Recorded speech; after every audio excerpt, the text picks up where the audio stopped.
idée modeste et géniale, j'aime bien dire comme ça. On va dire une idée disruptive pour faire bouger le débat. Je suis dans l'opposition, elle ne passera pas. Mais elle va faire réfléchir. On dit 1, le salariat, partout où on peut. On dit 2, là où ça ne va pas, essayez la CAE, si elle est adaptée.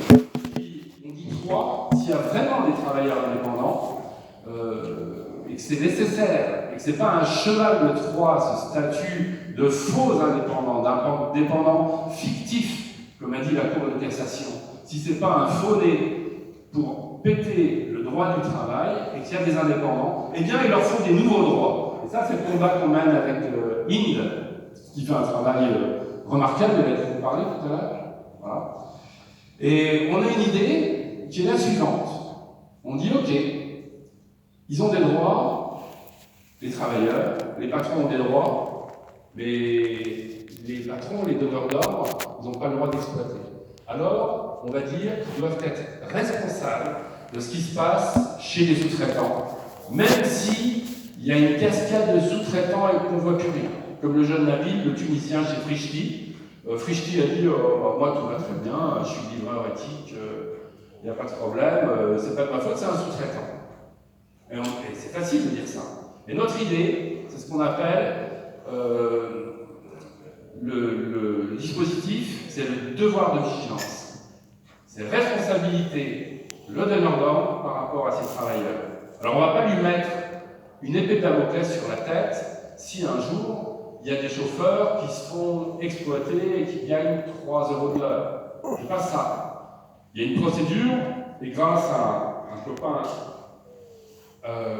prof de droit, qui est génial, qui nous aide, il a trouvé une idée excellente, c'est que si par exemple, il y en a un qui se trouvait dans des conditions infernales, comme vous pouvez en connaître, eh bien lui ou un syndicat, un vrai syndicat, pourrait signaler par écrit qu'il y a un problème, et alors le donneur d'ordre, donc le patron, aurait obligation de réagir. Et seulement s'il ne réagit pas, là, il pourrait être susceptible de poursuite en justice. Donc c'est ça notre idée, pour éviter des situations excessives, et surtout pour montrer qu'il faut des nouveaux droits aux travailleurs des plateformes numériques. Voilà où on en est dans notre combat. Je vais terminer.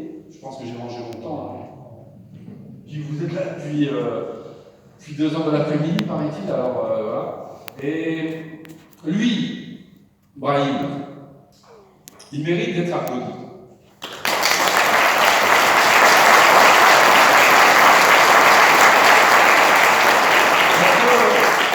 Lui, si je suis là, c'est parce qu'il m'a dit de venir. Et si je suis venu, c'est parce que j'ai du respect pour les gens qui se lèvent, qui se mettent debout et qui luttent. Et ils méritent le respect. Et ils méritent notre soutien. Et c'est pour ça que je suis là, avec vous. Parce que sa cause, elle me semble juste, et on doit la tenir et la soutenir pour gagner ensemble. Vous aussi, je vous applaudis. Parce que vous êtes là un dimanche après-midi, vous pourriez être en train de faire du chiffre, de tenter de faire du chiffre, vous êtes devant la télé, vous avez choisi d'être là. Et ça, c'est remarquable.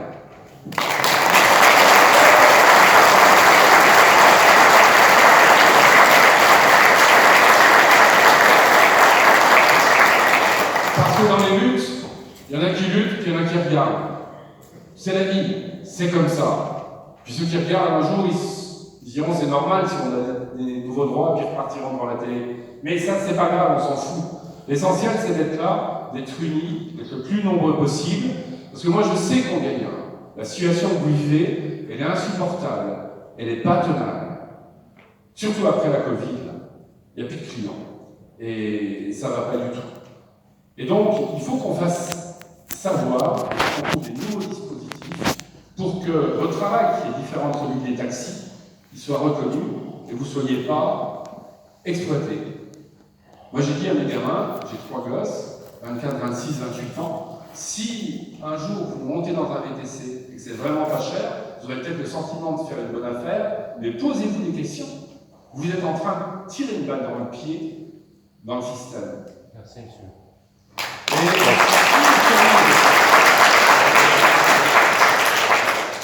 Et je termine. J'ai dit à Brahim, il n'y a pas longtemps, j'ai dit, on a un nouveau secrétaire d'État au commerce, quoi, il s'appelle, à l'artisanat, je sais pas, Grisé. Ouais. Voilà, c'est ça, au PME. Et j'ai dit, je prends rendez-vous avec, et on ira le voir ensemble. Il a déjà croisé, mais on ira le voir spécifiquement. C'est pas parce qu'on va aller voir qu'il va gagner. Ils l'ont pris parce qu'il avait un pédigré qui était sympa dans une équipe ministérielle.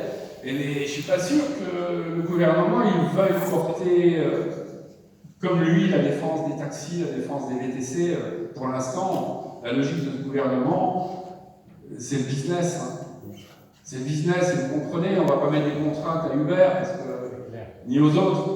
On parle que d'Uber, mais vous voyez ce que je veux dire. Bah oui, il n'y a plus de boulot, alors on ne va pas leur mettre des contraintes. Voilà. Voilà où on en est. En tout cas, merci d'être présent. Et puis, ah oui, la chute, je termine. Ouais. Il y a un type qui l'a dit comme ça, celui qui combat peut perdre.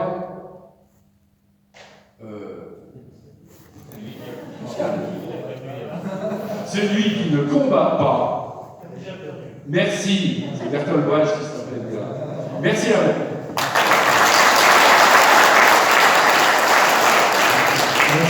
Merci au sénateur Olivier Jacquin. Vous ne le connaissez peut-être pas, mais je peux vous dire que voilà, je vous ai parlé plusieurs fois, plusieurs reprises dans les lives, des combats qu'il a menés. C'est pas donné à tout le monde, hein, vous savez, beaucoup ont une image un peu des politiciens en disant voilà, ils font de la politique, mais ils ne connaissent pas, c'est plutôt des technocrates qui ne connaissent pas la réalité du terrain. Vous avez quelqu'un qui connaît la réalité du terrain, donc c'est quelqu'un qui a vécu la situation à son niveau. C'est pour ça que voilà, ça l'a touché cette cause-là. En tout cas, le remercie, j'espère que vous pouvez encore rebondir si vous avez la force, parce que là,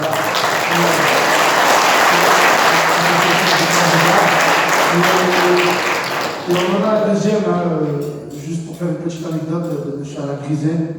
Moi, je l'ai rencontré à l'époque, au tout début, quand j'avais créé ma structure syndicale UBH à Lille.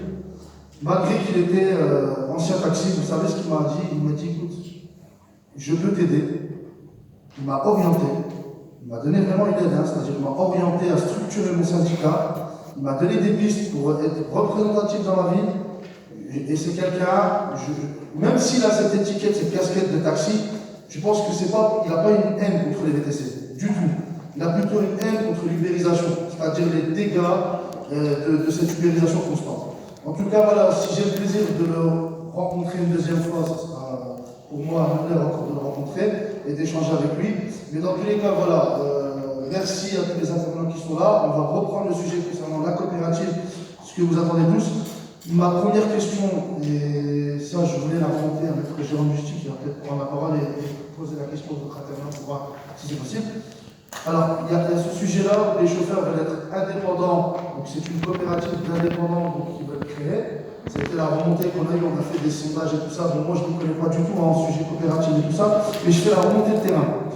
Et c'est en fait, si vous voulez, ils veulent créer donc, un modèle où ils restent indépendants, actionnaires, coopérants, donc dans une coopérative qui leur appartient, maîtrise de la tarification, mais pas forcément